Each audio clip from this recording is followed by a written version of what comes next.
Hi, welcome to the Cables, Lace, and Tails podcast. My name is Sue, and I am a maker from northwestern Wisconsin. It is quite humid, and we do not have the air on because it just kind of fights with it. And the whole part of being in summer is enjoying the heat, right? Whatever. Anyway, I have a few things to discuss today. I am not going to show the progress on any of my cardigans because I made some progress, but not really a lot. And why, as they say, beat a dead horse. So they're coming along slow but sure, and I am just going to concentrate on three works in progress that I'm actually making or just made mostly, a couple gauge swatches, and if you can see, I'll just move the camera just a touch. I have my blocky mats out. Okay, let's start with this. It smells. I am very sensitive to perfumes of any nature. I bought Woolite through the suggestion of my knitting group back in I want to say 2018, 2019. I've used it all of once, and since it's been so long, I forgot what it smelled like. And so this morning, I thought, you know what? I'm not getting anywhere with my Leisure Arts cardigan. It's called the shape cardigan, but I did not do any shaping with it. It's straight. Here's the front. I'm gonna see if I can find that back picture that looks better. But it is, I soaked it in the Woolite, very little. I mean, I do have a wash tub, so I didn't put very much in there at all. But there it is. This is a better picture. This one right here. Anyway, there's these lace details. You can kind of see it right here. And so I did buy more blocking pins for this purpose. I thought, well, instead of blocking just one piece, the big back piece right up here, why don't I block a front and the back? Well, I don't have technically enough room to block out both pieces without overlapping right here. I'm doing a trial and error, but I do have some T-pins besides these big blocking pins. You can, you can't see. Like this, you can kind of see the different colors right here, right there. Anyway, so I thought, well, I'm not using that much Woolite. I know it has a perfumey smell. I thought maybe it won't be so bad. Yesterday we went visiting family, and I had more caffeine than I normally have in any given day, and I'm kind of feeling the effects of the lack of caffeine today. And so that combined with the smell of the Woolite, it's giving me a sinus headache. So I'm like, ugh, I'm gonna let these dry because I don't want to pin them again. But before I go further, I'm gonna just rinse them again, or let them soak in some just plain water. And from now on, I don't know if I will use any soap, maybe just like a touch of laundry detergent. When I did soak this purple bled like gangbusters. It did seem to lessen the more I rinsed it, and I rinsed it probably about 3 or 4 times. My cat is underneath me, and she's being sassy lately with the claws. So, anyway, where was I? So it bled quite a bit. I was kind of amazed because I don't remember my daughter's bleeding that much, but I also washed her tank top in the washer with a color catcher, and that was last year. And time fades all important memories. for color for blocking your things. Anyway, so I'm blocking this. I still have to finish the second sleeve, but I was thinking about this last night. I have been putting it off. It's not been a high priority. I just don't feel like doing it. I feel like doing something else.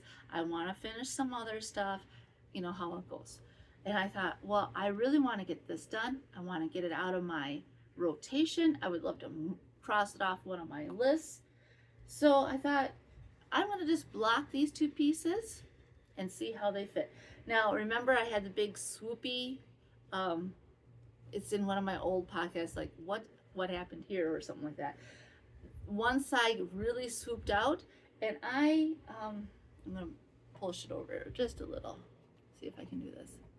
I do like these mats with the lines already in them, so I just matched up that far edge, and then I didn't pull anything. I just kind of looked at it and just went, all right, it matches this edge down here, and then I just made it straight.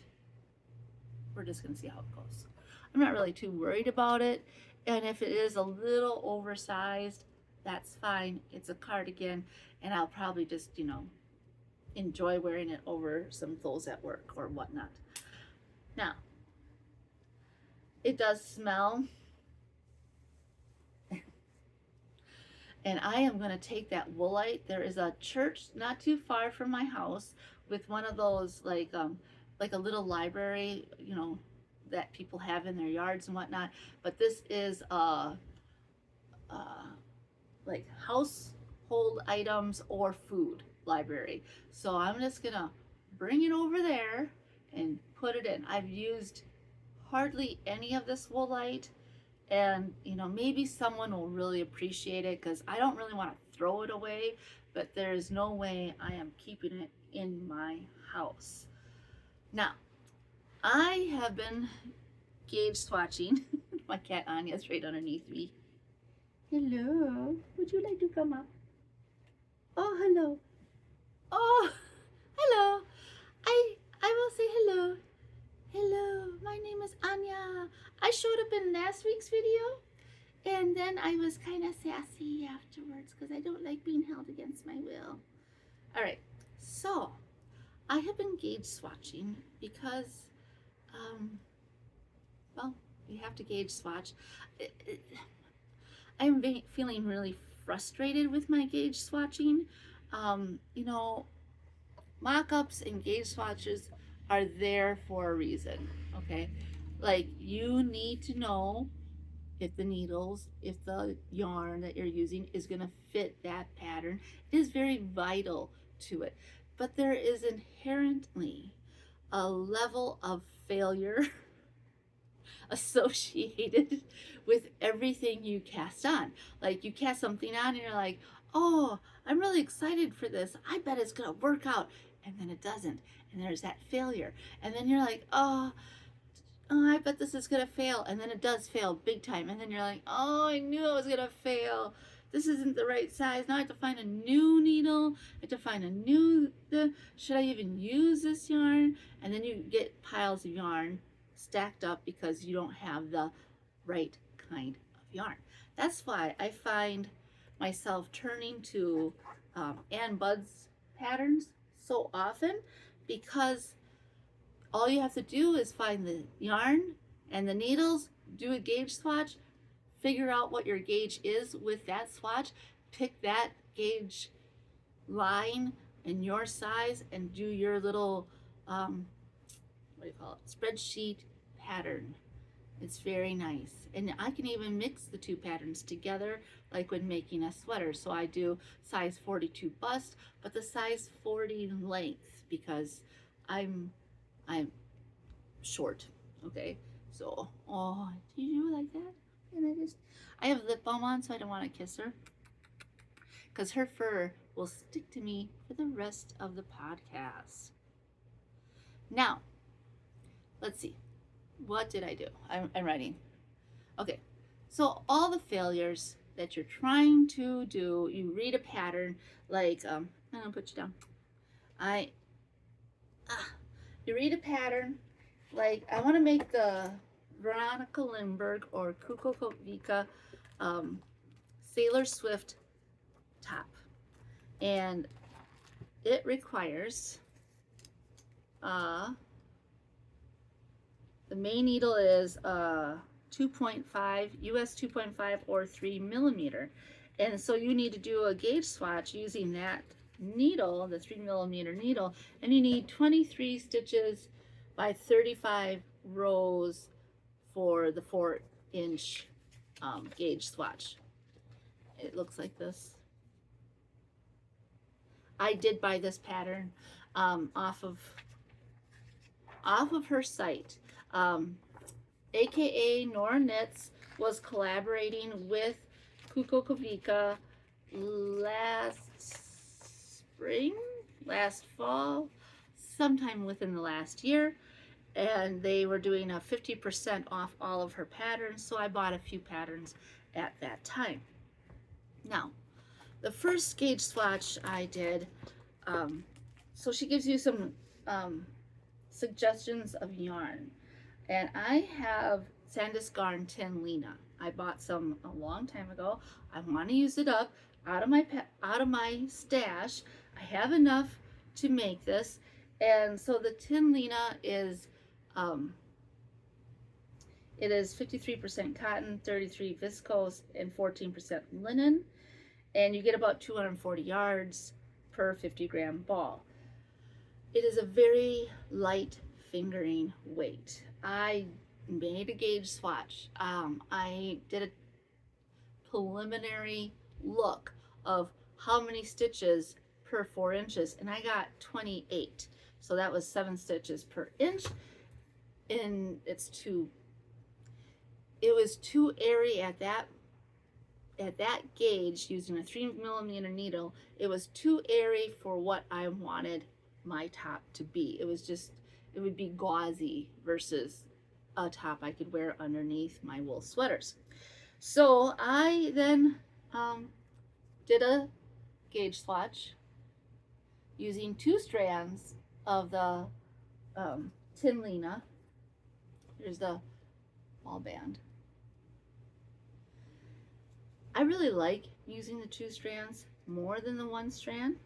It gives it more of a, it's supposed to be like, Lena is worsted weight according to them, but I think it's more like a DK in my mind. I don't know.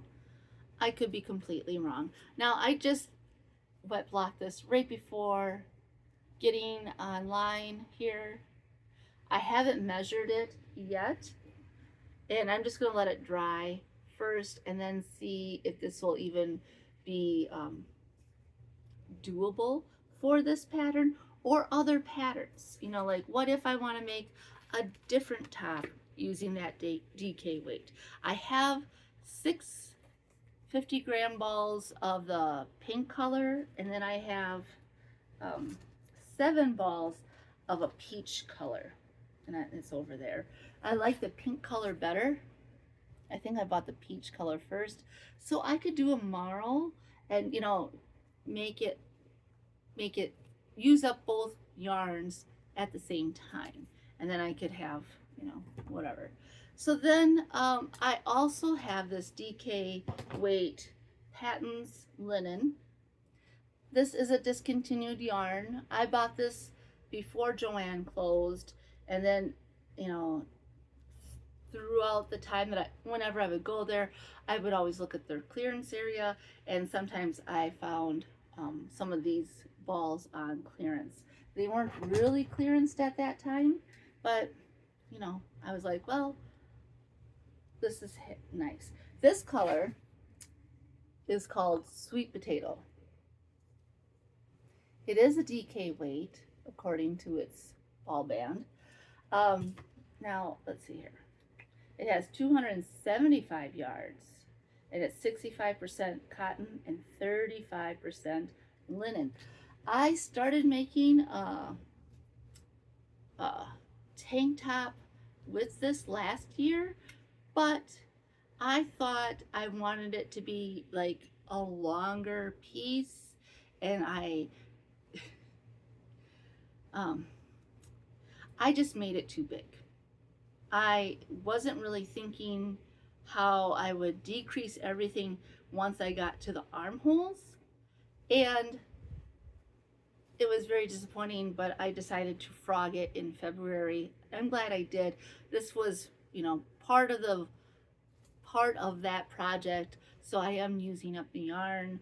I hope this matches some of the gauges that I need so I can have that. But sometimes when I'm doing these gauge swatches, or say pattern mock-ups or whatever, and I know it is there for you to succeed. I know you are learning the properties of the yarn. I know you need to know how many stitches are in an inch because it can really throw off your pattern. I know all of this.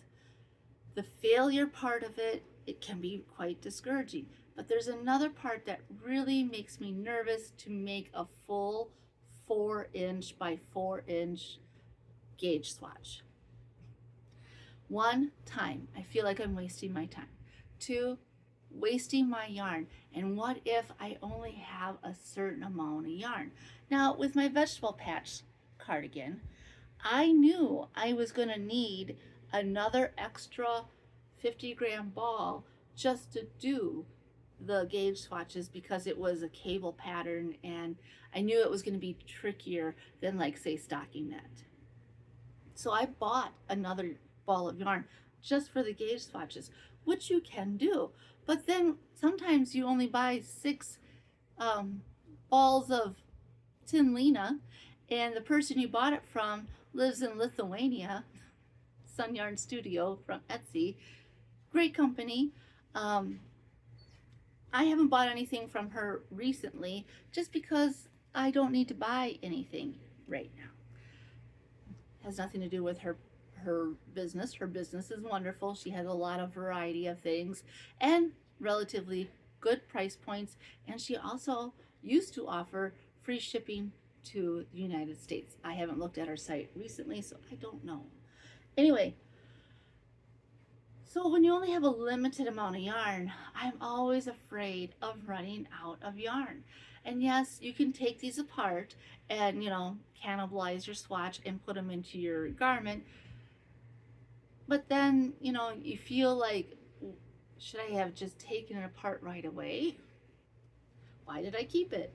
So I'm just kind of in that realm of thinking of, is this worth it? I know it deep down is. But sometimes I just hate gauge swatching.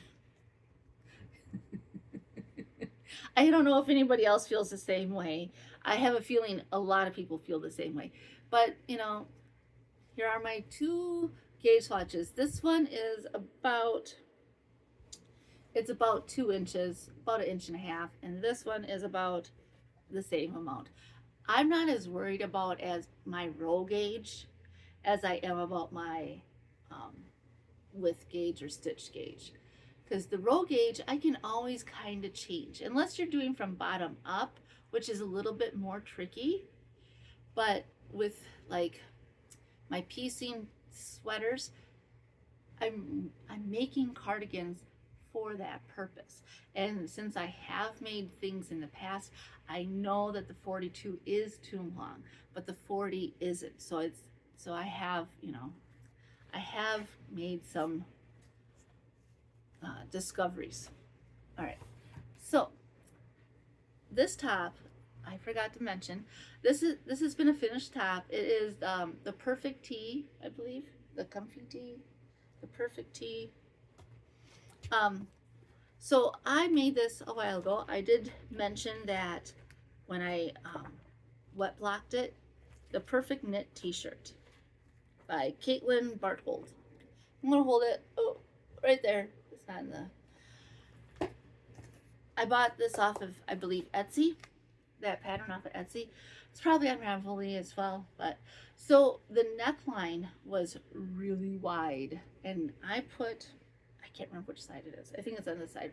I put some elastic thread that I have, Gutermann thread that I have. I got it from Joann's years ago. I bought every color there was because I just had a feeling, and I was glad I did. Very glad I did. But I haven't finished tying it off and weaving it in. I have a lot, so I might just, cinch it out so I'm not wasting so much of that. But at the same time, will it hold? But it looks a lot better that I cinched up the neck. It's not like hanging off of me, which I'll get to in a second, how I hate things hanging off of me. I do not like boat necks. I don't like things way too tight or way too loose. I need the baby bear, like Goldilocks and the Three Bears. I need the baby bear comfort when it comes to my neck. I'm sure others can understand this, because no one likes to be uncomfortable in their clothes. What do you all think? Does it look better? Should I try to cinch it in some more? When I did, it got a little puckery, but I just kind of went like this, and it kind of just mellowed out a little bit. I do not know what else to do. I do not know. I mean, it's okay. It doesn't look great on me. I made it too long. I made it too wide. I really did not understand the properties of this yarn. And it's probably because I didn't do a proper gauge swatch. Okay. So I'm talking myself into gauge swatching more because of the mistakes I've made in the past. Doesn't mean I like them. Doesn't mean I find them fun. Now, this is a sewing project I was working on. I got it from this pattern. It is this shift. I'm gonna just hold this right here. This is what it looks like. Okay, the pattern is fine. I used cotton muslin, lightweight, that I got from Walmart years and years and years ago. I cut it out, and then I was sewing it up last weekend, and it went pretty okay. I'm not saying I did anything great. I'm not saying it was perfect.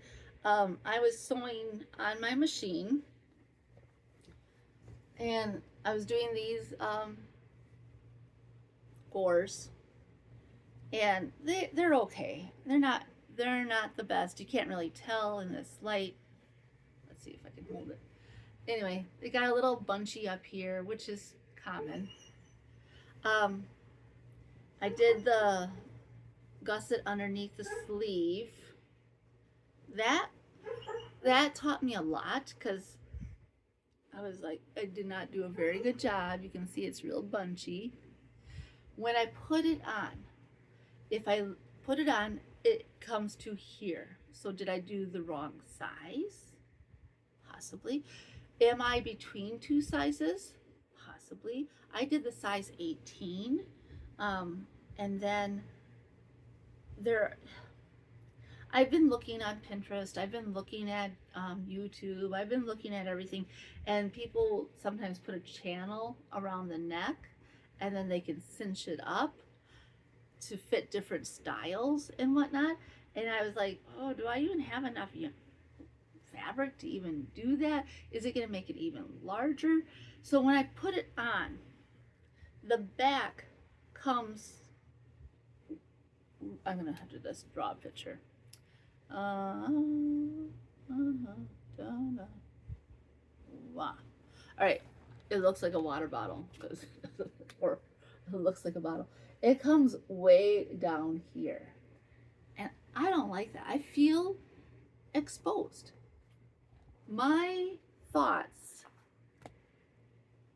are many. One, what if I just cut a piece of fabric and pieced it right over that, just made a little seam, and then, made it big enough where I can turn it under.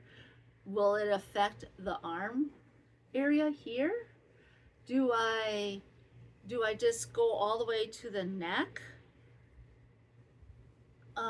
line, right up to the top of the shoulder, and put a piece of fabric here as well as the front, would that work? I mean, it's pretty scooped. Do I just take it apart? Do I put some, like, I was like, well, maybe if I put bias binding around it and create a channel, is that even worth it? This is a mock-up, right? I was hoping it to be a wearable mock-up. When I put it on, the sleeves fit fine being down here. I can move my arm, do all that. But if I pull it up, then it becomes real bunchy and tight right around my armhole. I finished this without hemming any of the sleeves or the hem itself or anything. I didn't finish any of the seams. I was just like kind of disappointed. I am mostly disappointed in like the sewing up of the armhole gusset. I thought, should I have just done that by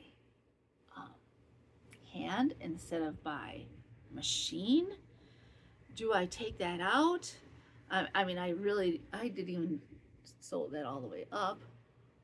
Like, I just felt really defeated last weekend. Really defeated. And it just wasn't that good. And so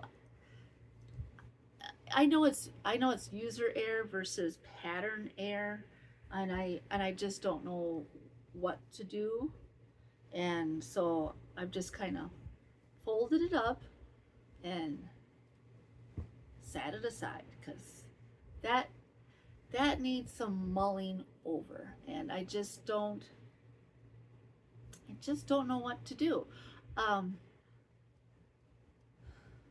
If I did create a channel, would I just be able to do something like this, like put the string in and then kind of cinch it up? But would that then take the armhole and then put it bunchy underneath my arms? I'm kind of at a loss. And I'm glad I chose that that pattern just to try, because it taught me a lot about gores. It taught me a lot about the gusset underneath the arm. Should I have done a larger arm and then a smaller upper body and then go into the larger body below? I just don't know what to do right now. I'm very at odds with that. And I'm running out of summertime, and I start work in 3 weeks, and I just wanted to get more stuff done. I know I'll still work on stuff once school starts, but I had this vision in my mind of how much I was going to get done over the summer. And I am getting stuff done. I have to remind myself, I am doing stuff. I am getting stuff done. I am being able to visit with family. I am being able to do fun things with my daughter, So I am getting there. Now, I'm going to switch gears, because this is actually one of my happy moments. The black socks are coming along. You can kind of see. Now, I always add another yarn for my heel, because I always wear out heels so much, but I am done with the gusset.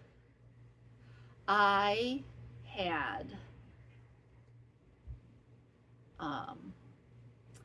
had to get down to 18 stitches on 2 of the needles, because it's 18, and then this is 36. So it all matches on that one. I finished that yesterday, and I was super happy, but I did not finish my second one yet. I'm at 21, so I have like 3 more decreases to do, which is 6 more rounds. But I'm just following the pattern in my Ann Buds handy book of patterns. I'm just going to show you this picture. There's a picture of her sock, And so once I get done with the gusset, then I'll be able to cross that off my list of things to do. And then I'll just be working on the foot for a certain amount, and I don't remember what it is. And I'll look at the pattern. But it'll be a continuous thing for a little while, and then I will do the toe decreases. This is coming along. I am being able to see this yarn better. Working with such a dark color can be daunting. It can be, especially on a cloudy day or at night. Having this light though really helps me, and I don't shine it at my face or at the project. I just kind of shine it towards it because the light is so harsh it hurts my eyes. But I just shine it like right in this area, and then I can see, which these needles, these are the Knitter Pride Sings. The little tip is a different color, and it really helps me see. It does have a blunt tip. Let's see if I can just hold it. It has a blunt tip, so sometimes it's hard to pick up something you dropped, like if you drop a stitch by accident. But I just take a little crochet hook that I have, and I'll just stop calmly. Don't react too big, because then you can make a bigger problem. I've learned that the hard way. But just, it's wool, so it holds its shape. It doesn't come apart like, bamboo. This is Lion Brand's Kobu. This was a difficult yarn. This is much easier, even though it's darker. So coming along on that, I would like to get these done sooner than later. And once I get through the gusset part, it'll become a nice thing to pick up, like, oh, I have a half hour after supper and get a few rounds done.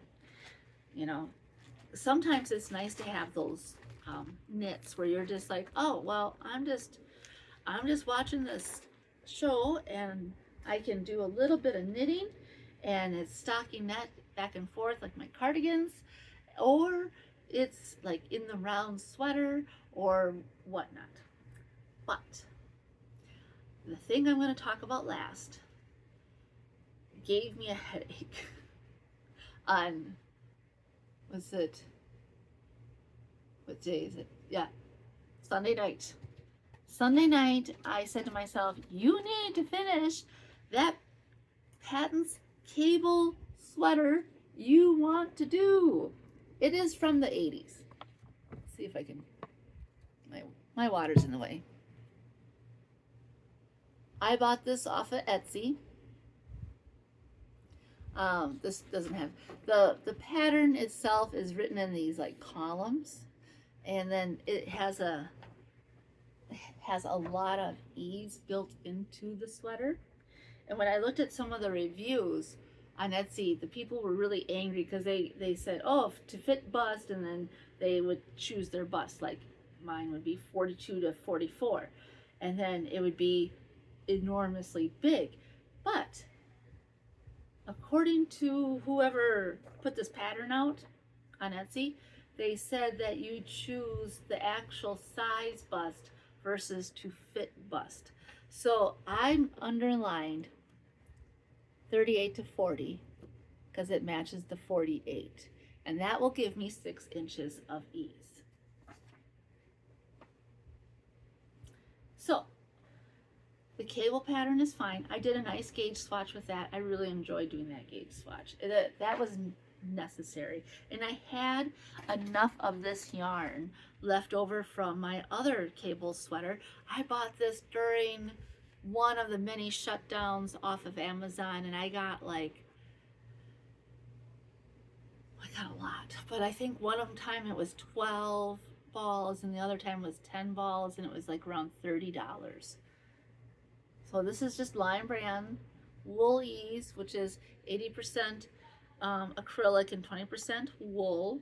It's a worsted weight, and this is in the color Fisherman. I want to use up this yarn. I want to get it, into something I can wear. I do like Wool Ease yarn. It's not the best to wear on those days that it's going to get real hot because of the acrylic nature, but it's really nice on those really cold days. Now, if you look at the pattern, you see all these little baubles with the cables and baubles, okay? And you do your ribbing, and there's my ribbing, 1 by 1 rib, and then you do a increased row, so everything was matching. I had the exact right amount of stitches, and then I put it off to the side thinking, oh, I'll get to it later. And then, you know, a few months have gone by and I haven't touched it. So then I said, you know what? Like, see, that's where I was before when I was last podcasting about this. So then I was like, okay, well, I'm going to pull it out, and I'm just going to try and find a spot here. I had another patents pattern that was done in those small columns in a smaller book. And there's my stitch marker for next time. And I found this to be very, very helpful. Okay, I have a part of the pattern blocking here. So it comes like, you know, in that. But this is a new addition from last night. So I have chart A, chart B.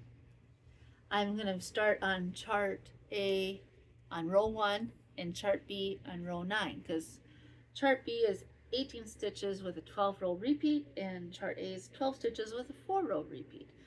But you also have to keep track of what row you are in with the pattern itself. So I rewrote it. If I tell the pattern, then I don't want to give it away for copyright laws and all that fun stuff. So I rewrote it in big print. And I wrote row 1, 2, 3, and 4. So I know I need to start on row 1 using chart A, row 1, and chart B, row 9. And that'll keep me organized, you know. Now, that is vital for organizing. Now, I used US 5 for the ribbing, and I'm using, and for both of them, I'm using my Knitter's Pride Sings with the flat tip. I wouldn't suggest a flat tip needle for intricate cables, but for this, it's fine. So I'm like, okay, it's working. And I tried wood needles with this yarn, and it would squeak so bad, and it felt like it was pulling everything, and ugh. So metal is better for this. As you can see, I have all of these stitch markers throughout. It did not tell me I needed stitch markers, and I had to develop the way to use the stitch markers the best way I could, because I kept making mistakes. On Sunday, 1 row, which is a relatively easy row, row 1, took me over an hour to do. And I was so frustrated, and my hands were sweating. It was horrible. So I thought I could just keep track, you know, like, okay, I have to do this, and then I'll do my cable, and then I do that, and then I'll do this, and this, and this, and this, and this. And then I got all the way down to here and realized I made a mistake all the way back here.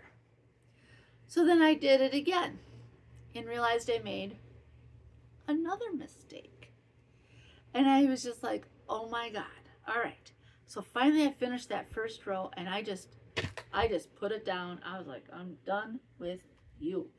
So the next day I said, okay, you need to get over this hump. I mean, I really thought about frogging this whole pattern. Like, is it even worth this hassle? So I thought, well, I'll just do the second row and see how it goes. Well, on the second row, that's when you make these bobbles. or popcorns, or I don't know. They are so cute. Now that I know what I'm doing, I like doing them. At first, I hated it. So you have to count how many you do, because you have to do that stitch pattern 7 times or 6 times or 3 times or whatever. And then you had to do, and I kept making mistakes. So about halfway through, I decided I need to start employing stitch markers. So I got out the ones that you can just slip around, and I was like, okay, well, there's that and there's this. And they would fall off my cord. It was chaos. But I was able to get done with that row, and then I thought, all right, I'm going to start putting, I like these silicone ones better than the hard ones. The hard ones slip off faster, easier, but I only have so many of these silicone available because I think they're on another project and I don't know where, which then, makes me wonder where I put them. So I put the stitch markers to match what I needed for each side. And I have to keep reminding myself that even though I have a stitch marker here and here, that's not the count for the right side. That's the count for the left side or wrong side. This is making me use my mind a lot, but I'm starting to get it, and I'm starting to really enjoy seeing the cables come to life, seeing the little popcorn areas become really neat. And on the wrong side, you don't even see it. It's all on the other side, which is really neat. Okay, so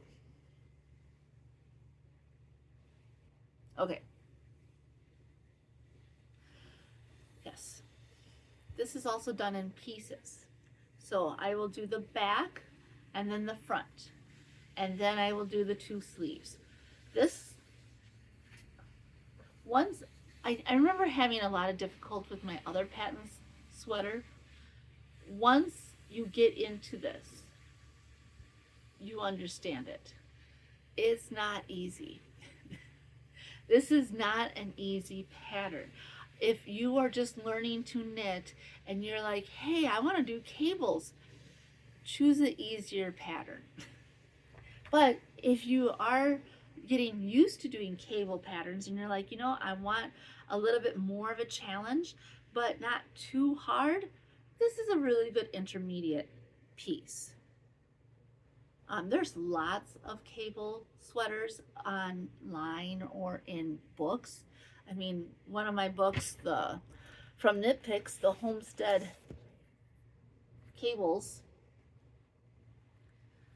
I am an affiliate member for Knit Picks. If you do click on my link in the description below, it'll lead you to their site. Now, let's see. I'll just show you a picture of all the different cable patterns. I mean, you can do scarves, hats. I did this sweater, and I am making this sweater,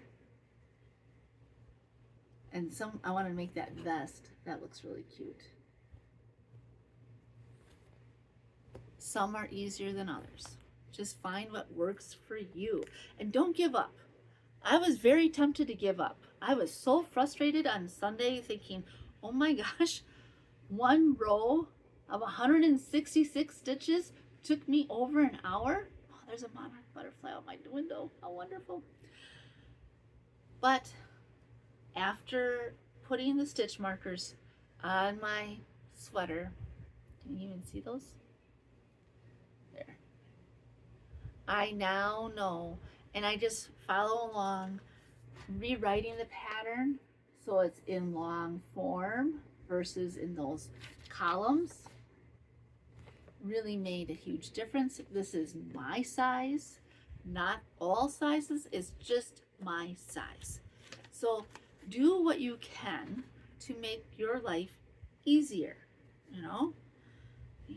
If you don't understand the chart, redo the chart so you understand it with the symbols that you get, or study it longer. I like to look at maps, for example. So I like looking at the little key on a map and then looking for like a not like a word search, but like looking for the little keys on the map and going, oh, that's where the mountains are, or that's where the valley is, or what have you. So, well, that is about it.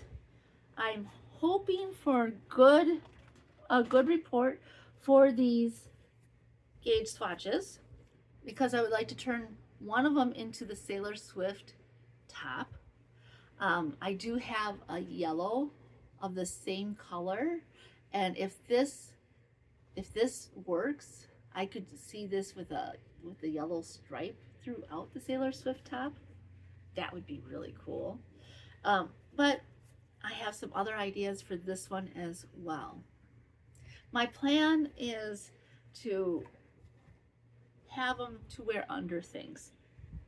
If I have a button-down shirt, I would like to maybe have it so it's open, and because I bought, I'm a new member of Costco, and I went there recently, and they had some really nice clothes that I can wear to work, but the button-down shirts, although they are very comfortable and fit me, it just doesn't do me justice, flattery, I don't know.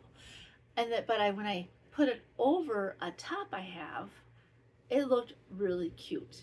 And I thought to myself, a lot of my coworkers do the same thing. Not that I have to be just like my coworkers, but I want to look nice at my job. You know, I work in education, and if you don't portray yourself as a competent human being, who's going to learn from you? I mean, competent makes mistakes, right? I hope so, because I have made a lot of mistakes this past week with sewing, with knitting, with the whole bit of making. And making mistakes is part of life. I tell that to my daughter all the time. You don't learn on the first try, you learn on the 10th try, right? It doesn't make it any less disappointing, I guess I'm trying to say. And sometimes you just want to succeed and not fail at everything. And then if you have a perfectionist type of mindset like I do, it feels very disheartening and